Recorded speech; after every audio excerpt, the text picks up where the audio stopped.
Okay. Oh, nice. All sounds have been found. I didn't have to do anything. Okay. Oh, hi. Welcome back. Still strolling through here. I actually went through one folder and all that and decided that, that's pretty much, I'm done with that folder. I went as far as I could as far as the files that's on there, so I had to get up out of that folder and went to the next folder. Some of the folders, like I said, pre-game most of this shit. I don't remember what most of these productions sound like until I press this play button, either before I find the drums or after. Some I've been doing it before I find the drums, just so I have an idea of, okay, what I'm looking for or what I'm about to listen to. This particular one, I didn't have to do shit. You know what I'm saying? And I'll just play this for you. If anybody ever supported my music, you'll know what song this is. Like to hear go.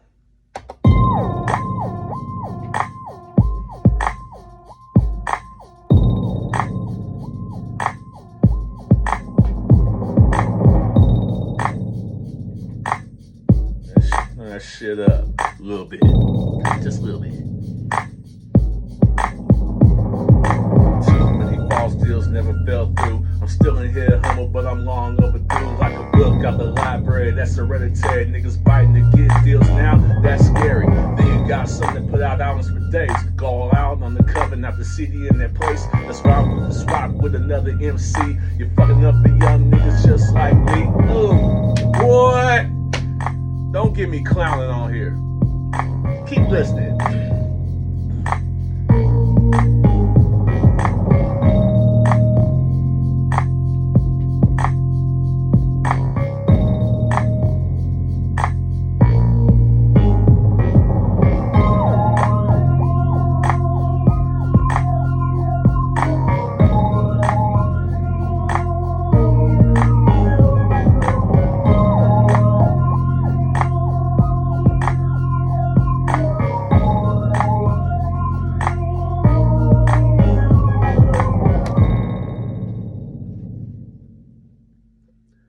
Y'all remember that story about that I told y'all about Ike Doe wanting to buy a beat from me and all that? This is that beat right here. I used it for a song called Long Overdue. He felt this beat so much he wanted to buy it from me, I turned it down. I'm not going to go into that because you can hear that a couple episodes back though. But yeah, this is the one right here. Long Overdue. One of the best songs I've ever did, in my personal opinion. That's why you can hear it now on all digital media platforms. On the Tales of the Darkheart B.K.D album. Matter of fact, it's the first song on the tape. That shows you how serious I was about this shit. Because you gotta remember, the Tales of the Darkheart B.K.D tape contains some of the best songs, in my personal opinion, my personal feelings about it, from the first 3 albums I did in the early days when I started doing music. So, case in point, I started doing music fresh out of dropout status, Laney College. Yeah, as far as recording, yeah, that's when I did it.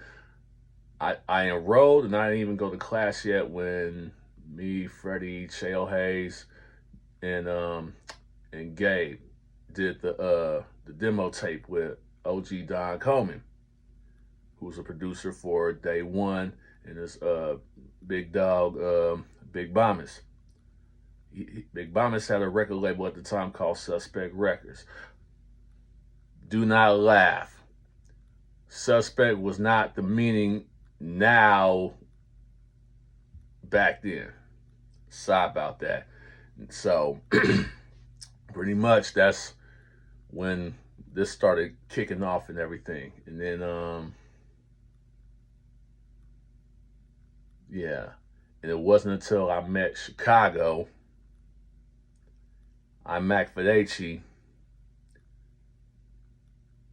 and it was through him that introduced me to Polly Ollie, who had the studio set up at South of Market in San Francisco.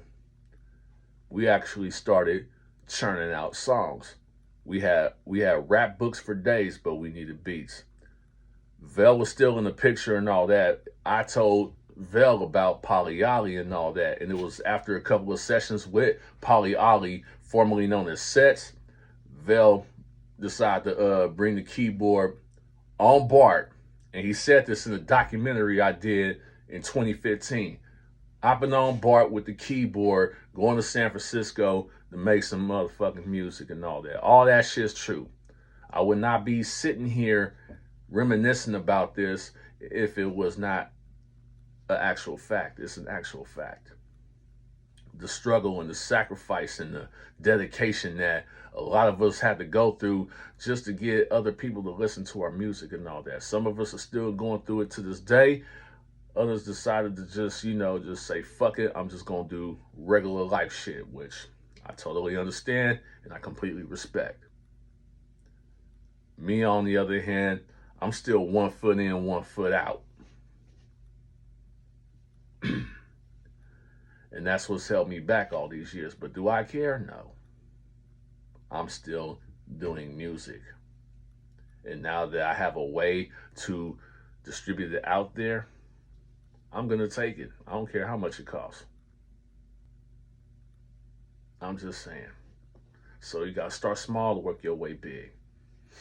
And to be fair, yeah, those first 3 tapes, which this beat is on the 3rd installment of my series and all that, you can catch all of that on that one thing.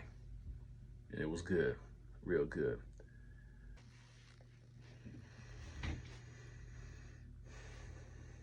Now, before I went off rambling in the last tape, I mentioned something about this particular production. Oh, yeah. How did my first 3 albums become on an album that was released in 2016? I was supposed to be talking about that, but then I went on speaking on something else. So, I'm going to tell you how that was. All right. I did my first 2 albums, recorded them at Polyolly Studio, which was called Penthouse Studios. It was in the South of Market District in San Francisco, on 9th and Mission, where the old Guitar Center used to be. Now it's on Van Ness. But now, I did my first 2 albums with Polyolly, and he was supplying me with production. Vel, Mike, and Graham was supplying me production. I was trying to blend it in the best way I can. And it worked for a while and all that. And then Rice came in the picture, added his little sprinkle to it and all that. And Tales of the Darkheart Volume 2 came out the way it came out. Absolutely nice in my opinion and all that. And yeah, it was cool until the internal bullshit happened. And yeah, I had to figure out a way to keep recording and all of that. But once I started on the 3rd tape, I started around, the first song I recorded was around late 2003, early 2004. It was called What You Know. And it was in regards to like a battle I did at Cal Berkeley. I'll talk about that another time.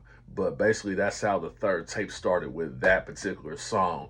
And then later on down the line, I got out the loop. Wasn't nobody fucking with me and all that, until, lo and behold, my dear friend of nearly 30 years now, my brother from another mother, and brothers fight, make up. It's a yin and yang between me and this guy, but he came home, not from the penitentiary, but he was doing a lot of wiggling. He came home, linked up with some OGs that I knew from Deep East Oakland and all that, and because their kids were at a rec center I used to work at. Now, they had a little studio set up down there at Sound Waves in the West. He was like, bruh, come fuck with me. I'm like, at this point, I'm like, I need to hear my new songs that I got on wax and all that. I'm tired of hearing the same ass shit that I just did at the chop shop over and over again. And that's like that's like one of 3 songs I did. Hell, the other 2 didn't even make the album. Yeah. The other 2 didn't make the album. I played it around the neighborhood. A couple of niggas liked it and all that. And it wasn't until years later that I revamped one of them. But the 3rd album, it started with that one song recorded at the chop shop to a plethora of songs recorded with myself and Freddie B at Soundwave Studios, and one song recorded with Super Hot, the Beethoven. So that's how the Graveyard Deconstruction, the Reinvention came about. And that was my 3rd album. I released version 1 in late 2006, and then the official version in 2007. Oh yeah, Trademark Tracks has something to do with that too, because I was using his studio to record some of my music too. Everything from Late Night Rendezvous to this song right here, the beat that you just heard, I recorded that there with that guy. Even My Name is Bob, all that shit, I recorded at Trademark Track Studio. So I was studio hopping, which was cool at the time, but when the money got funny, you really couldn't do it no more. And it took one time that I set up an appointment for a session to record a song. Engineer flaked on me at the last minute, didn't even bother calling me to apologize for that shit. I was very disappointed. I wasn't upset, I was very disappointed. But in that case, that right there was literally the straw that broke the camel's back. I said, fuck this shit. I ain't paying these niggas no more for no studio time. I'm about to get my own shit. So that's what I did. The money I was about to give to him, I took my ass to North Oakland, to Leo's Pro Audio this is years before they shut down, because Guitar Center was still in El Cerrito. So yeah, the competition, it really wasn't that. Anyway, I went to Leo's Pro Audio, bought me, matter of fact, I got it in here. I bought this guy.